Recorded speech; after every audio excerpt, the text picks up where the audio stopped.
बहुत समय पहले की बात है। एक गांव के पास एक बड़ा और घना जंगल था। उस गांव में एक चतुर चोर रहता था जिसका नाम था मंगू। मंगू अपनी चतुराई और चालाकी के कारण पूरे गांव में मशहूर था। वो इतना चालाक था कि उसे पकड़ना लगभग नामुमकिन था। उसकी चोरियां गांव के लोगों के लिए सिरदर्द बन गई थीं। लोग अपने घरों के दरवाजे बंद करके रखते थे, लेकिन मंगू अपनी चालाकी से किसी न किसी तरह उनके घरों में घुसकर चोरी कर ही लेता था। एक दिन मंगू ने सोचा कि गांव में चोरी करके अब कोई फायदा नहीं है, क्योंकि लोग सतर्क हो गए हैं और गांव में चोरी करने से पकड़े जाने का खतरा भी बढ़ गया है। उसने सोचा कि क्यों न जंगल की ओर रुख किया जाए, जहां बहुत से जानवर रहते हैं और शायद उनके पास से कुछ कीमती सामान मिल जाए। उसने अपने मन में एक योजना बनाई और अगली सुबह जंगल की ओर चल पड़ा। जंगल में घुसते ही मंगू को तरह तरह के पेड़ पौधे और जानवर दिखने लगे। वो बहुत ही चौकन्ना होकर चल रहा था ताकि किसी जानवर से सामना न हो जाए। चलते चलते उसकी नज़र एक खरगोश पर पड़ी जो अपनी मान से बाहर निकल रहा था। मंगू ने सोचा, ये तो आसान शिकार हो सकता है। अगर मैं इस खरगोश को पकड़ लूं, तो इसके पास से कुछ न कुछ जरूर मिलेगा। मंगू ने खरगोश के पास जाकर धीरे से कहा, अरे प्यारे खरगोश, तुम कितने सुंदर और छोटे हो। तुम्हारी आंखें तो मोती जैसी चमक रही हैं। क्या तुम मेरी मदद कर सकते हो? खरगोश ने आश्चर्य से मंगू को देखा और पूछा, कौन हो तुम और जंगल में क्या कर रहे हो?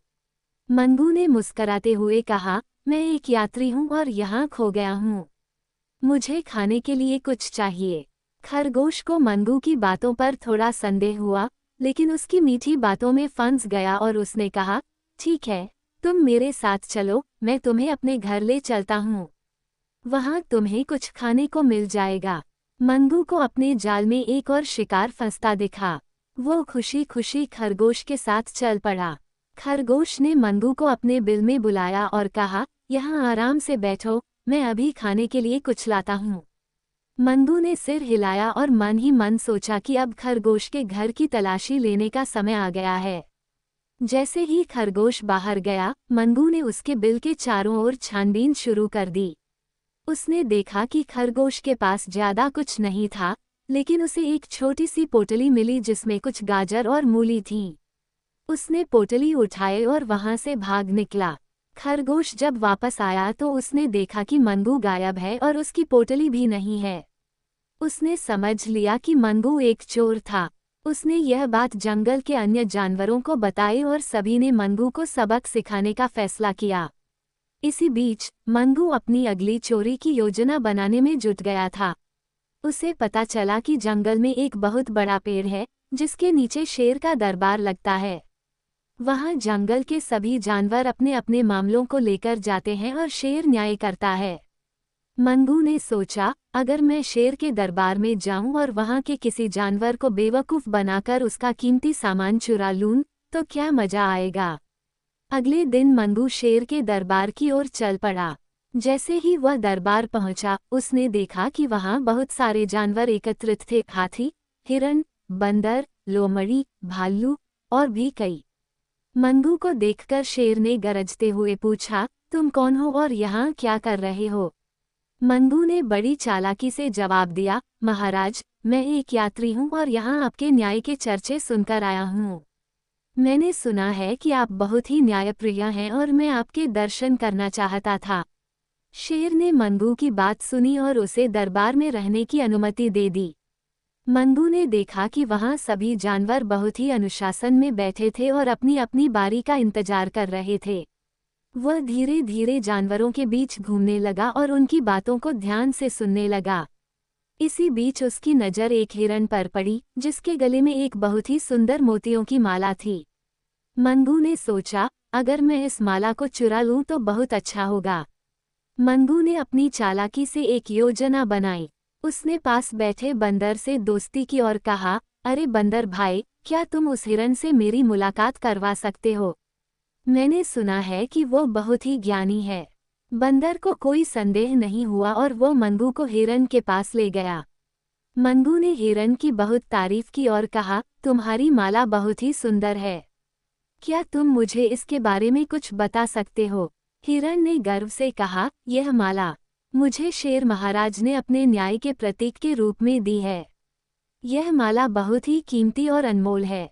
मंगू ने सोचा कि यह माला वाकई बहुत कीमती है और इसे पाने के लिए उसे अपनी चालाकी का प्रदर्शन करना होगा। उसने कहा, वाह, ये तो वाकई अद्भुत है, लेकिन क्या मैं इसे करीब से देख सकता हूँ? हिरन को मंगू की बातों में कोई बुराई नहीं लगी और उसने माला मंगू को दिखाने के लिए दी। जैसे ही मंगू ने माला पकड़ी, उसने कहा, धन्यवाद, ये तो वाकई बहुत सुंदर है। और अचानक से वह माला लेकर भागने लगा। हिरन और बाकी जानवर समझ नहीं पाए कि यह क्या हुआ।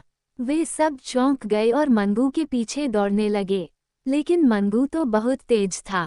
वह जंगल के घने पेड़ों के बीच से होकर भाग रहा था। सभी जानवर उसके पीछे दौड़ रहे थे, लेकिन कोई भी उसे पकड़ नहीं पा रहा था। मंगू ने सोचा कि उसने एक बार फिर से अपनी चालाकी से सबको मात दे दी। लेकिन इसी बीच एक चालाक लोमड़ी ने मंगू की हरकतों को देख लिया था। उसने पहले ही शेर को इस बारे में बताया और शेर ने अपने सबसे तेज दौड़ने वाले चीते को मंगू के पीछे भेज दिया। चीतों ने मंगू का पीछा करना शुरू कर दिया। मंगू अब घबरा गया था। उसने सोचा कि वह तो अपनी चालाकी में ही पकड़ा जाएगा। उसने जंगल के गहरे हिस्से में छुपने की कोशिश की, लेकिन चीतों ने उसे जल्द ही पकड़ लिया। मंगू को शेर के दरबार में वापस लाया गया। शेर ने गरजते हुए कहा, तुमने हमारे जंगल में आकर चोरी की है और हमारे जानवरों को धोखा दिया है। अब तुम्हें इसकी सजा मिलेगी। मंगू ने घबराकर कहा, महाराज, मुझे माफ कर दीजिए। मैं अपनी गलती मानता हूँ। मैं सिर्फ अपनी चतुराई दिखाना चाहता था, लेकिन अब मुझे समझ आ गया है कि यह गलत था। शेर ने मंगू की बात सुनी और कहा, ठीक है, मैं तुम्हें एक मौका देता हूँ। अगर तुम वादा करो कि अब कभी चोरी नहीं करोगे और अपनी चालाकी का उपयोग अच्छे कामों में करोगे, तो मैं तुम्हें माफ कर सकता हूँ। मंगू ने तुरंत वादा किया कि वह अब से एक ईमानदार जीवन जिएगा और अपनी चतुराई से जंगल और गांव के लोगों की मदद करेगा। उस दिन के बाद से मंगू ने सच में अपनी आदतें बदल दी।